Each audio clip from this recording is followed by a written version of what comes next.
Orient bell tiles studio से आप देख रहे हैं एबीपी न्यूज। ना इधर ना उधर, हर खबर की पूरी खबर, न लाग लपेट न ही खबरों में खोट। आप देख रहे हैं एबीपी रिपोर्ट और मैं हूं आपके साथ शीरीन। शुरुआत करेंगे आज की 4 बड़ी खबरों के साथ, जो इस बुलेटिन में हम आगे आपको विस्तार से दिखाने वाले हैं। देखिए, महाराष्ट्र में मराठी नहीं बोलने पर पिटाई का मामला गर्मा गया है। सीएम फडणवीस बोले गुंडागर्दी बर्दाश्त नहीं। मंत्री नितेश राणे ने हाथ उठाने वालों को बताया जिहादी।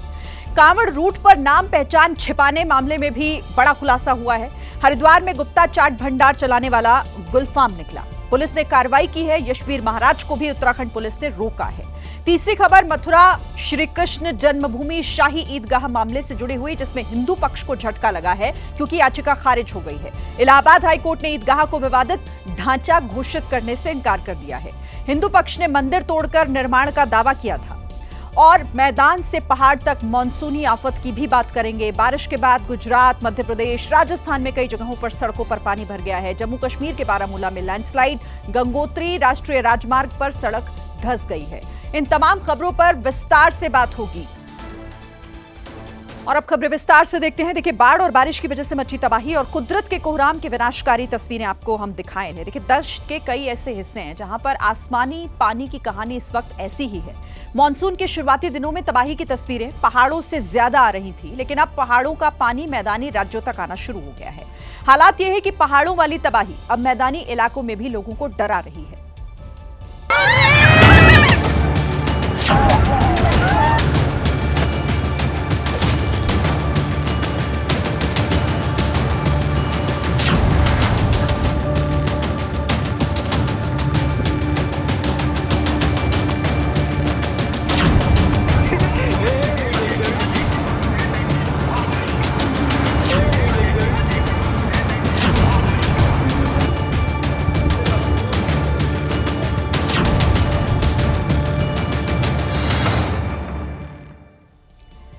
पहाड़ पर जल तांडव जारी है, लेकिन उत्तर और मध्य भारत की कुदरत की मार से वो भी परेशान है। सबसे खतरनाक तस्वीरें आज मध्य प्रदेश के जबलपुर से सामने आई हैं।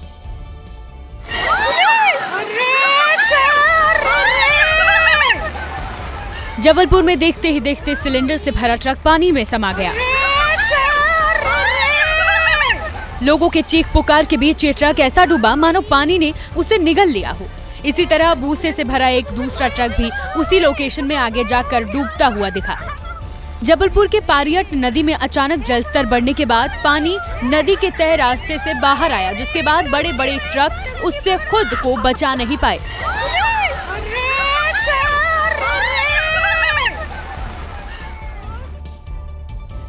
मध्य प्रदेश में लगातार बारिश के बाद नदियों में पानी का लेवल बढ़ा तो मुसीबतें भी बढ़ गई। डिंडोरी, कटनी और मंडला जिले में बरसात के पानी का तांडव दिखा। पानी का तांडव ऐसा कि इस बहाव के इर्द गिर्द आना भी खतरे से खाली नहीं था। नर्मदा नदी का जलस्तर बढ़ा तो डिंडोरी जिले के कई मंदिर डूब गए। इसी नर्मदा नदी का तांडव मध्य प्रदेश के मंडला जिले में भी दिखा। यहां नदी की वजह से नालों का पानी बढ़ा। तेज बहाव अपने साथ एक पूरी कार को बहाकर ले जाने की कोशिश में था।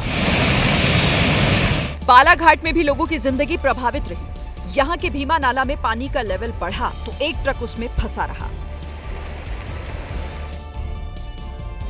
राजस्थान में भी कुदरत की मार कम नहीं हो रही है। लगातार बारिश के बाद कई ऐसे वीडियो सामने आ रहे हैं जिसमें पानी के बीच लोगों की जिंदगी फंसी हुई नजर आई।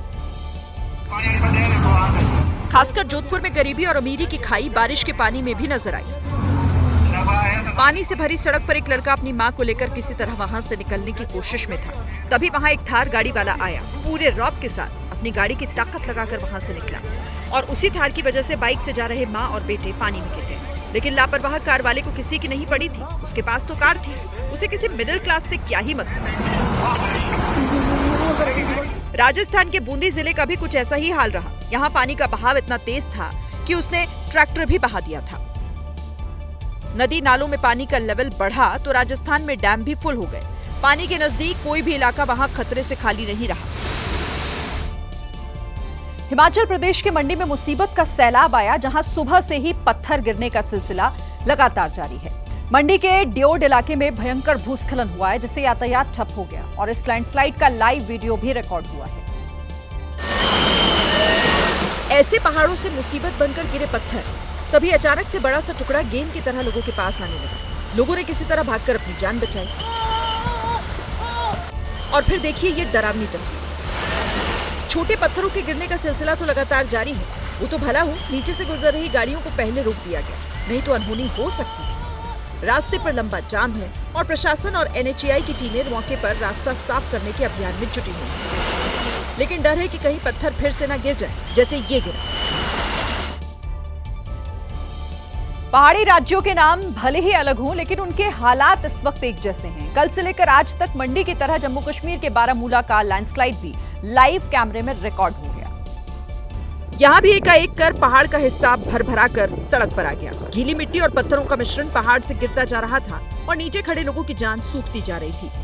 कश्मीर के साथ उत्तराखंड के पहाड़ों में भी खतरा बढ़ा। छोटी छोटी पहाड़ी नदियों में पानी का बहाव तेज हो गया। अब तक आसानी से नदी पार करने वाले लोग अब पानी देखकर डर रहे हैं।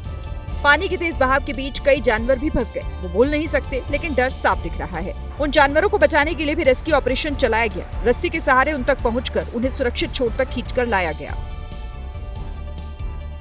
पहाड़ों पर हो रही तबाही का असर चारधाम की यात्रा करने वालों पर भी पड़ा। जगह जगह लैंडस्लाइड के चलते चारधाम की यात्रा पर जा रहे श्रद्धालु घंटों तक फंसे रहे। उत्तराखंड में इस वक्त चाहे आम लोग हों, पर्यटक हों या फिर श्रद्धालु, हर किसी को इन्हीं ऊबड़ खाबड़ रास्तों से होकर गुजरना पड़ रहा है। बीती रात कर्णप्रयाग में हुई लैंडस्लाइड की वजह से नेशनल हाईवे में जगह जगह रुकावट आ गई। बड़ी बड़ी मशीनें लगाकर किसी तरह रास्ते को खाली करने की कोशिश तो हो रही है, लेकिन मौसम की जो हालत उत्तराखंड में है उसे देखकर कहीं से भी नहीं कहा जा सकता कि कब कौन सा रास्ता कहां बंद हो जाए। राष्ट्रीय राजमार्ग का एक बड़ा हिस्सा पूरी की पूरी तरह से जमीन में धंस गया है। सड़क पूरी तरह से कट गई है, जिसे बनने में काफी वक्त लग जाएगा, इसलिए यात्रा को फिलहाल रोकना पड़ा है। इस कुदरती आफत की वजह से गंगोत्री नेशनल हाईवे आए दिन बंद हो रहा है। हिमाचल प्रदेश के मंडी में बादल फटने से हुई तबाही के 3 दिन बाद कंगना रनौत को अपने संसदीय सीट मंडी की याद आई। हालांकि इस बार भी कंगना आपदा से जूझ रहे लोगों की सुध लेने के लिए मंडी नहीं पहुंची, बल्कि सोशल मीडिया पर एक पोस्ट शेयर कर नहीं आने की वजह बताई, जिसके बाद वो लोगों के निशाने पर आ गईं। कंगना ने अपने पोस्ट में लिखा है, बाढ़ से होने वाली तबाही को देखना दिल दहला देने वाला है। मैंने बाढ़ प्रभावित क्षेत्रों तक पहुंचने की कोशिश की। नेता विपक्ष जयराम ठाकुर ने संपर्क बहाल होने का इंतजार करने को कहा। मंडी डीसी ने भी रेड अलर्ट जारी किया है। मुझे अधिकारियों से मंजूरी का इंतजार है। अगर जितना वो बॉम्बे में घूम रही है तो लोगों के पीछे क्यों लोग हम लोगों ने वोट दिए उसको। तो आज कहीं बॉम्बे में बैठे हैं या बाद में जब सब कुछ अच्छा हो जाएगा तब आएंगे, तो उस मदद का कोई फायदा नहीं है। मंडी के आपदा प्रभावित लोगों ने भी कंगना के नहीं आने पर नाराजगी जताई। मंडी में बादल फटने के बाद भारी तबाही है। कई लोगों की मौत हो गई, लेकिन कंगना पीड़ितों से मिलने नहीं गई। उल्टे सोशल मीडिया पर पोस्ट शेयर कर एक बार फिर घिर गई। बारिश के बीच सरकारी दावों से ठीक उलट तस्वीरें भी सामने आ रही हैं। जल जमाव की वजह से सड़क में गड्ढे बन गए हैं। जबलपुर में तो एक परिवार ऑटो सहित गड्ढे में समा गया। ऑटो अपनी मंजिल की ओर जा रहा था, लेकिन अचानक गड्ढे में गिर गया। ऑटो ड्राइवर को अंदाजा नहीं था कि पानी के नीचे मौत का कुआं है। वो सवारी समेत गड्ढे में समा गया। ऑटो के पलटते ही मदद के लिए एक युवक आगे बढ़ा। ऑटो में सवार एक व्यक्ति भी तुरंत शरीर का आधा हिस्सा बाहर निकालकर अपने परिवार को बचाने में जुट गया। सबसे पहले एक बच्चे को तुरंत बाहर निकाला, फिर दूसरे बच्चे को बचाया। उसके बाद एक महिला और ऑटो ड्राइवर बाहर निकले। दूसरी महिला ऑटो के पीछे से बाहर आई और इस तरह पूरा परिवार बच गया। ये वीडियो जबलपुर के गाजीबाग का है। ऑटो वाला 5 सवारियों को लेकर जा रहा था। जलभराव की वजह से क्षतिग्रस्त नाला नहीं दिखा और लेफ्ट टर्न होते ही गड्ढे में चला गया। संयोग ठीक था कि किसी को ज्यादा नुकसान नहीं हुआ, लेकिन इस हादसे ने जबलपुर में सरकारी व्यवस्थाओं की पोल खोल दी है। हिंदुस्तान जहां आसमान से बरस रहे सैलाब से परेशान है, तो वहीं यूरोप इस वक्त भीषण गर्मी में तप रहा है। यूरोप के शहर शहर से जो तस्वीरें सामने आ रही हैं, वो तपते यूरोप की गवाही दे रही हैं। हालात ऐसे हैं कि ठंडे यूरोप में इस वक्त एसी की जरूरत बढ़ गई। यूरोप के कुछ देश भीषण गर्मी से झुलस रहे हैं, जिसमें स्पेन, जर्मनी, फ्रांस और इटली प्रमुख है। इन देशों में तापमान 40 डिग्री सेल्सियस से ऊपर चला गया है। सड़कों पर सन्नाटा पसरा है। लोग जरूरी काम से ही बाहर निकलते दिखाई दिए। जर्मनी की राजधानी बर्लिन में इस वक्त तापमान 40 डिग्री को पार कर गया है। अन्य शहरों में भी हालात ऐसे ही है। जर्मनी के बर्लिन से आपको फ्रांस लेकर चलते हैं, जहां की राजधानी पेरिस का भी तापमान 40 डिग्री के आसपास ही है। गर्मी से इस कदर हाहाकार मचा है, अंदाजा आप इससे लगा सकते हैं। 1300 से ज्यादा स्कूल बंद कर दिए गए हैं। मौसम विभाग ने आशंका जाहिर की है कि तापमान 50 डिग्री को भी पार कर सकता है। लोगों के लिए इस वक्त पानी ही एकमात्र सहारा बचा है। डच शहर सुएस्ट में तो गर्मी से बचाव के लिए प्रशासन ने पार्कों में बड़े बड़े नाले लगाए हैं, जिसमें लोग होली की तरह मस्ती करते दिखाई दिए। ज्यादातर ठंडे रहने वाले देश इस वक्त गर्मी की मार झेल रहे हैं। यूरोपियन देशों में एसी की डिमांड भी काफी बढ़ गई है, लेकिन इस गर्मी से सिर्फ इंसान ही परेशान नहीं है। बेजुबानों के लिए ये मौसम बड़ा टॉर्चर है। जंगल भी जल रहे हैं। तस्वीरें फ्रांस की राजधानी पेरिस के चिड़ियाघर की है। प्रचंड गर्मी पूरे फ्रांस में आग उगल रही है और इसलिए चिड़ियाघर में मौजूद जानवरों को सिर्फ फ्रीज में जमा खाना ही दिया गया।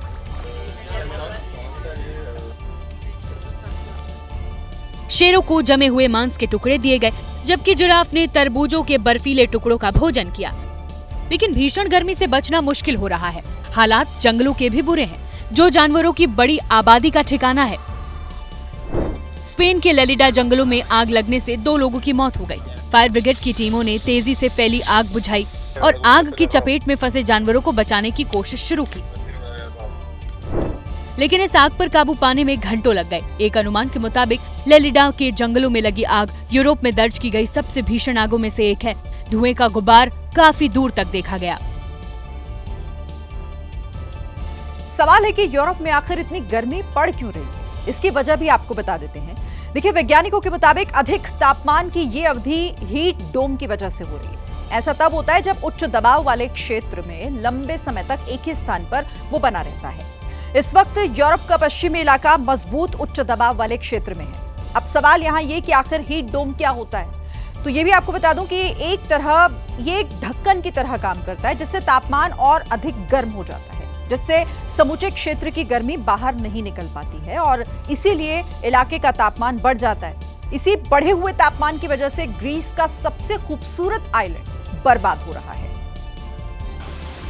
क्योंकि अगर उस आइलैंड में कोई रहता तो वो भी जंगल के इन पेड़ों की तरह खाक हो जाता। ग्रीस के सबसे बड़े आइलैंड में आग की विभीषिका साफ दिखी। अपने खूबसूरत लोकेशन के लिए मशहूर क्रीट आइलैंड दुनिया भर के पर्यटकों के लिए एक पसंदीदा जगह मानी जाती है। कुदरत की खूबसूरती से भरपूर इस आइलैंड की तस्वीर कुछ दिनों के अंदर ही बदल गई। जिस आइलैंड में लोग छुट्टियां मनाने जाते थे, वहां अब आग की वजह से उन्हें जान बचाकर भागने को मजबूर होना पड़ रहा है। आग बेकाबू हुई तो 1500 से ज्यादा लोगों को घर और होटल छोड़कर भागना पड़ा। आग बुझाने के लिए आसमान से पानी की बौछार तो की गई, लेकिन ये कोशिशें फिलहाल के लिए नाकाम साबित हो रही हैं। 200 से ज्यादा फायर फाइटर्स ग्रीस के आइलैंड को दोबारा जीने लायक बनाने की कोशिश में लगे हैं। भीषण गर्मी की वजह से ग्रीस में बड़ी मुसीबत खड़ी हो गई है, जहां जंगलों में भयंकर आग लगी हुई है और उसे बुझाना इस वक्त मुश्किल हो रहा है। देखिए, इन खबरों के बीच एक बड़ी खबर भी आई उत्तराखंड के हरिद्वार से। एक और नाम छिपाकर दुकान चलाने वाले की पोल खुल गई। गुप्ता चाट भंडार के नाम से जो दुकान चल रही थी, उसका असली मालिक गुलफाम निकला और जैसे ही दुकानदार की असली पहचान हुई, वहां चाट खाने आए लोगों में हड़कंप मच गया। क्योंकि दुकान मालिक अपनी असली पहचान छिपाकर सालों से गुप्ता चाट भंडार के नाम से अपनी दुकान चला रहा था। उसने अपनी दुकान में न केवल गुप्ता चाट भंडार के नाम से पोस्टर लगवा रखे थे, बल्कि इन पोस्टरों में ये भी लिखा था कि सबसे पुराने गुप्ता जी की यही दुकान है। और तो और किसी को शक न हो, इसलिए समुदाय विशेष से आने वाला दुकान मालिक भगवा गमछा पहनकर दुकान पर बैठता था और लोगों की आंखों में धूल झोंक रहा था। लेकिन जब एक श्रद्धालु ने दुकान से चाट खाने के बाद यूपीआई पेमेंट करने के लिए स्कैनिंग की, तो उसमें पेमेंट गुलफाम नाम के शख्स के बैंक खाते में गया, जिसके बाद वो शख्स दुकानदार पर बुरी तरह भड़क गया और उसने पुलिस बुला ली। इसके बाद तो वहाँ काफी देर तक बवाल हुआ। दुकान में स्कैन करने के लिए कई QR कोड रखे थे और जब पुलिस के सामने एक QR कोड को स्कैन किया गया तो दुकानदार की पोल खुल गई। श्रद्धालुओं ने कहा कि ये उनकी आस्था के साथ खिलवाड़ है। इसके बाद पुलिस दुकान मालिक को पकड़कर अपने साथ ले गई। बीते दिनों भी मुजफ्फरनगर से कैसी ही घटना सामने आई थी। मुजफ्फरनगर में पंडित जी ढाबे का मालिक तजम्मुल निकला था। इसके बाद इस ढाबे को बंद कर दिया गया, लेकिन लगातार सामने आ रही इन घटनाओं की वजह से नेम प्लेट लगाने की मांग ने एक बार फिर तूल पकड़ लिया है। गाजियाबाद के हिंदू संगठन भी सभी दुकानदारों से नेम प्लेट लगाने की मांग करने लगे हैं। और इसी वजह से हिंदू रक्षा दल के दर्जनों कार्यकर्ता जय श्री राम के जयकारे लगाते हुए सड़कों पर उतर आए। हिंदू रक्षा दल से जुड़े कार्यकर्ताओं ने कांवड़ यात्रा मार्ग का निरीक्षण किया। साथ ही साथ नॉनवेज होटल पहुंचकर होटल मालिकों को सावन में होटल बंद रखने की चेतावनी भी दी। सावन लगेगा 11 जुलाई से, उस दिन के लिए हम इनको सचेत कर रहे हैं कि मीट मच्छी बिक ना जाए। हिंदू रक्षा दल के कार्यकर्ताओं ने कांवड़ यात्रा मार्ग पर पड़ने वाले दुकानदारों से अपील की है कि वे होटल, रेस्टोरेंट, ढाबों और खाने पीने की दुकानों पर अपना सही नाम जरूर लिखें। या तो वो अपनी पहचान खुद बता दे, वरना हिंदू रक्षा दल को एक्सपोज करें।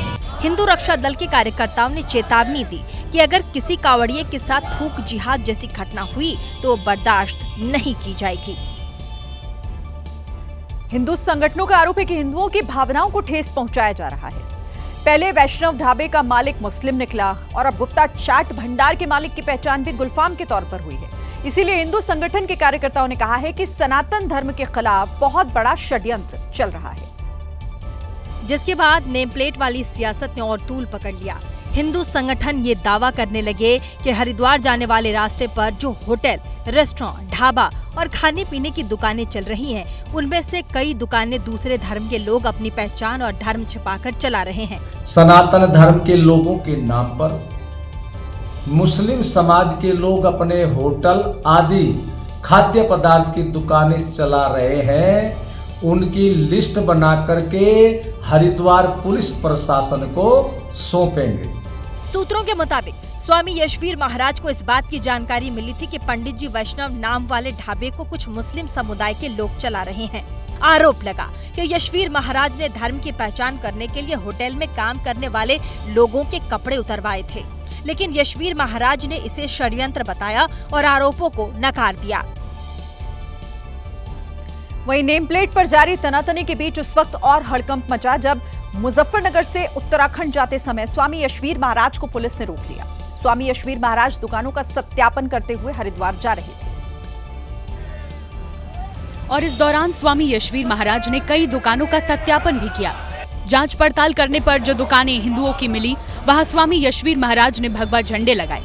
साथ ही साथ हिंदू दुकानदारों को भगवान वराह की तस्वीरें भी दी।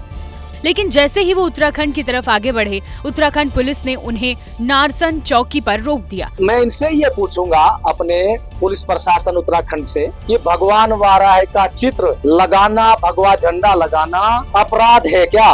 स्वामी यशवीर महाराज पुलिस कर्मियों से लगातार नोकझोंक करते रहे और उन्होंने ये मांग की कि उन्हें कांवड़ यात्रा शुरू होने से पहले दुकानों का सत्यापन करने दे, ताकि कोई कांवड़ यात्रियों का धर्म भ्रष्ट ना हो सके। लेकिन पुलिस ने उन्हें आगे नहीं बढ़ने दिया। हिंदू संगठनों का आरोप है कि थूक और यूरिन मिलाने वाले विवाद में कोई कुछ नहीं बोलता, लेकिन जब नेम प्लेट लगाने की बात आ जाती है तो मुस्लिम धर्मगुरु दलीलें देने लग जाते हैं।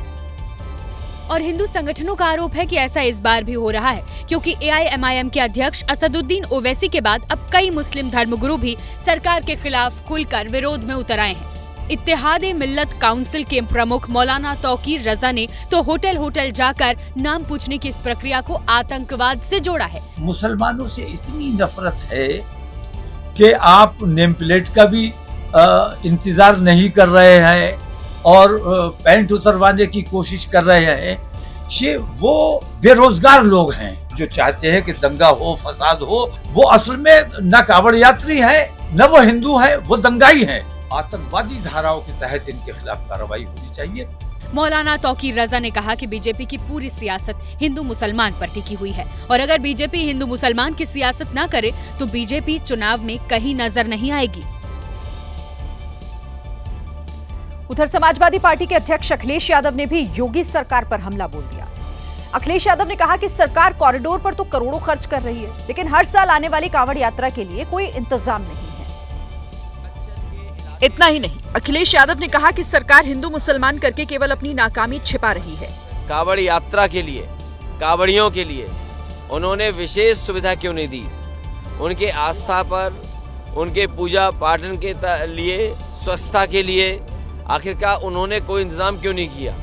कोई न कोई कॉरिडोर ऐसे बनाते जिसमें सुरक्षा के साथ साथ उनकी आस्था पर कोई प्रश्न नहीं लगता। नेम प्लेट विवाद पर अयोध्या से समाजवादी पार्टी सांसद अवधेश प्रसाद ने भी अपनी प्रतिक्रिया दी। सपा सांसद अवधेश प्रसाद ने कहा कि सरकार समाज को बांटने का काम कर रही है। सरकार और यात्रियों की यात्रा के में बहुत कम दिलचस्पी है, उसको दिलचस्पी है समाज को बांटने की, नेम प्लेट लगाने में। फिलहाल मामले ने सियासी रंग ले लिया है।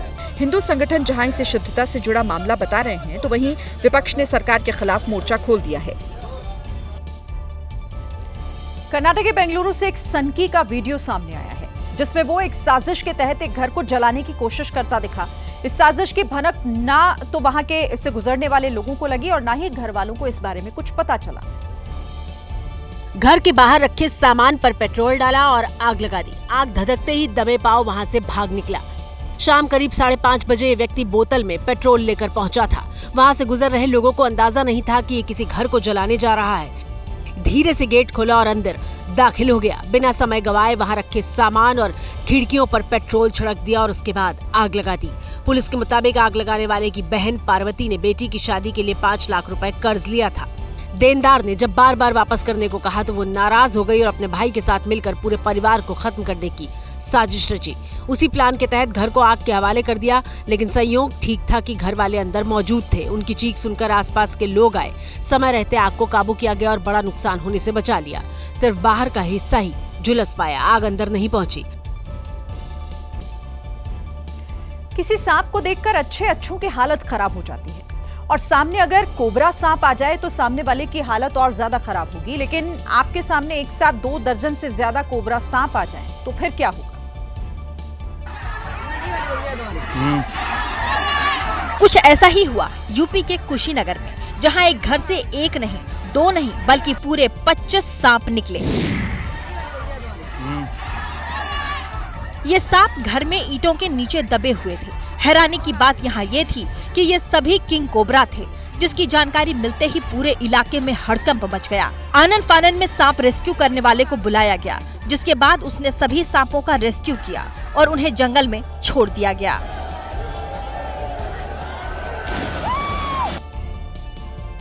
आतंकियों से संबंध रखने वाले अबू बकर सिद्दीकी उर्फ अमानुल्लाह कौर और मोहम्मद मंसूर अली की गिरफ्तारी के बाद आतंकी गतिविधियों की जांच तेज हो गई है। तमिलनाडु पुलिस ने आंध्र प्रदेश के रायचोटी में रेड मारकर तमाम खतरनाक सामग्री जब्त की है। और इसी के साथ पुलिस ने हिंदुस्तान को दहलाने का प्लान फेल कर दिया। अबू बकर सिद्दीकी और मोहम्मद मंसूर अली के घरों से जब्त इन सामानों को देखिए। इलेक्ट्रॉनिक उपकरण, वॉकी टॉकी, कई मोबाइल फोन्स, रेडियो उपकरण, टाइमर के लिए घड़ी का सामान, भारत के शहरों के नक्शे, बारूदी सामग्री, खतरनाक रसायन, आईडी बनाने की सामग्री और खतरनाक हथियार जैसी तमाम हर वो चीज पुलिस को इस तलाशी अभियान में मिली, जो भारतीय नागरिकों के जीवन के लिए बड़ा खतरा बन सकती थी। घरों की तलाशी के दौरान आरोपियों की पत्नियों ने पुलिस का विरोध किया और पुलिस टीम पर हमले की कोशिश भी की। इसके बावजूद पुलिस ने तलाशी अभियान जारी रखा और विस्फोटक सामग्री जब्त की। बता दें, अबू बकर और मंसूर अली का आतंक से जुड़े मामलों में शामिल होने का लंबा इतिहास रहा है। दिल्ली सरकार ने पुरानी कार पर हाल ही में लगाए गए बैन पर अब यू टर्न ले लिया है। सरकार के फैसले के बाद से ही कई संगठन इसका विरोध कर रहे थे। इसका मतलब ये हुआ कि दिल्ली के पेट्रोल पंपों पर 10 साल पुरानी डीजल कार और 15 साल पुरानी पेट्रोल कार को भी ईंधन मिलेगा। पेट्रोल पंपों पर अब पुरानी कार सीज नहीं होगी और अब उम्र के आधार पर कारों पर बैन नहीं लगाया जाएगा। सरकार के इस फैसले से लोगों को राहत पहुंची है। जो गवर्नमेंट कर रही है अपने अच्छा कर रही है, वो जनता के लिए कर रही है। नहीं, अच्छी बात है, अगर चालान नहीं होगा और परेशान नहीं होगी पब्लिक। इधर सरकार के फैसले पर सियासत भी खूब हो रही है। दिल्ली की पूर्व सीएम आतिशी ने बीजेपी की सरकार को फुलेरा पंचायत से जोड़ दिया। भारतीय जनता पार्टी दिल्ली में सरकार चला रही है, ये फुलेरा की पंचायत चला रही है। एक दिन कोई फैसला लेते हैं, दूसरे दिन खुद कहते हैं वो फैसला सही नहीं है। गाड़ियों की जब्ती के लिए दिल्ली के हर पेट्रोल पंप पर बाकायदा सीसीटीवी लगाए गए थे, जिन्हें अब फिलहाल के लिए हटा दिया गया है। गुजरात के खेड़ा में भीषण आग लगने से हड़कंप मच गया। यह आग इतनी भयानक थी कि इसका धुआं कई किलोमीटर दूर तक देखा गया। दमकल की कई गाड़ियां भीषण आग पर काबू पाने में जुटी हुई।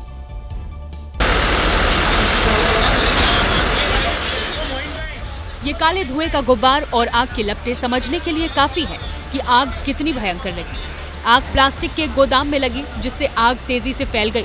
काले धुएं से दिन में ही अंधेरा छा गया। हर तरफ फैली आग की लपटों को बुझाने के लिए फायर ब्रिगेड की कई गाड़ियां मौके पर पहुंची। इस प्लास्टिक गोदाम के बगल में ही राइस मिल भी है, जिससे इलाके में आग फैलने का खतरा बढ़ गया। घटनास्थल पर जेसीबी को भी लगाया गया। राहत की बात ये रही कि आग की वजह से किसी की हताहत होने की सूचना नहीं। आग क्यों लगी, ये अभी तक पता नहीं चल सका है। मथुरा में श्री कृष्ण जन्मभूमि शाही ईदगाह मामले में हिंदू पक्ष को बड़ा झटका लगा है। इलाहाबाद हाईकोर्ट ने शाही ईदगाह को विवादित ढांचा घोषित करने की मांग वाली याचिका को खारिज कर दिया। आपको बता दें कि जस्टिस राम मनोहर नारायण मिश्रा की सिंगल बेंच इस मामले की सुनवाई कर रही थी। फिलहाल उनकी तरफ से सुनवाई की अगली तारीख दी गई है। अब 2 अगस्त को मामले में अगली सुनवाई होनी है।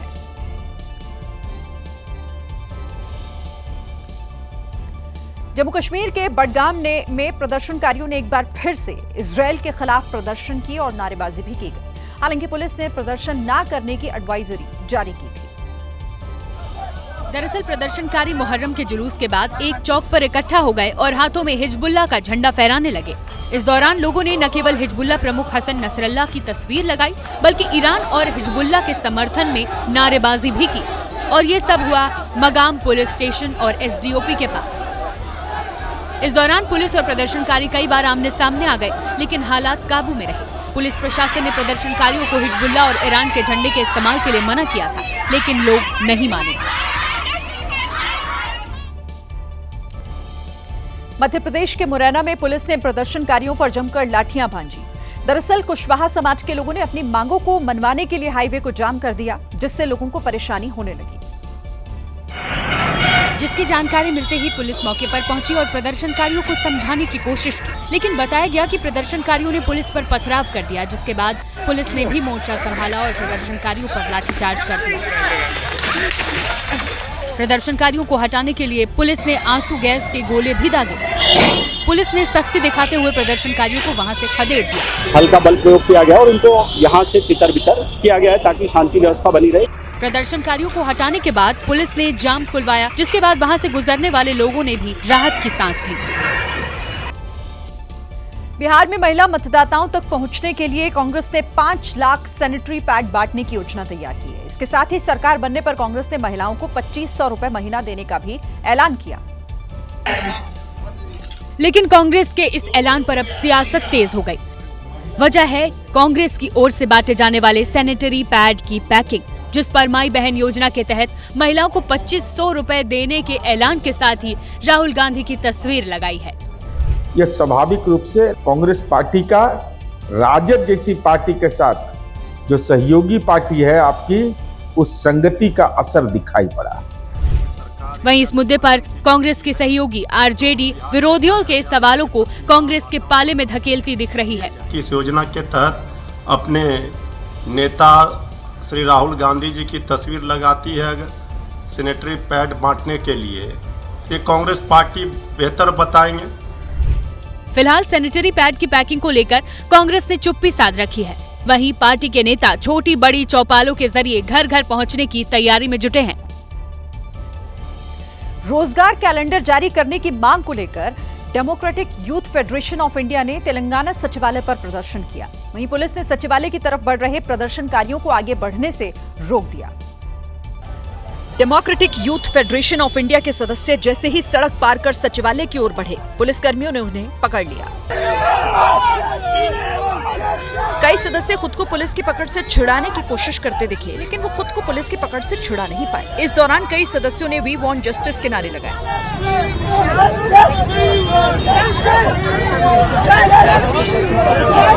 वहीं पुलिस ने कार्यकर्ताओं को हिरासत में लेकर ट्रक में बिठा दिया। हिरासत में लिए गए डीवाईएफआई के सदस्यों ने रोजगार कैलेंडर के साथ 4116 रुपए के मासिक भत्ता देने की भी मांग की।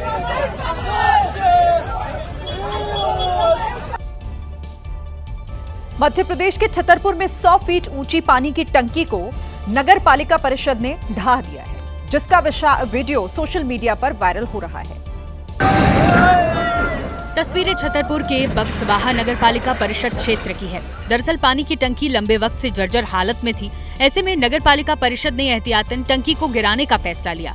पानी की टंकी को जमींदोज करने के लिए पहले निचले हिस्से को कमजोर किया गया, जिसके तुरंत बाद पानी की टंकी भरभराकर जमीन पर गिर गई। पानी की टंकी को गिराने से पहले ही आसपास के एरिया को घेर दिया गया था ताकि किसी तरह का हादसा न हो। तो ये थी आज की एबीपी रिपोर्ट। कल भी जारी रहेगी खबरों की खोज। तब तक के लिए आप देखते रहिए एबीपी न्यूज। नमस्कार।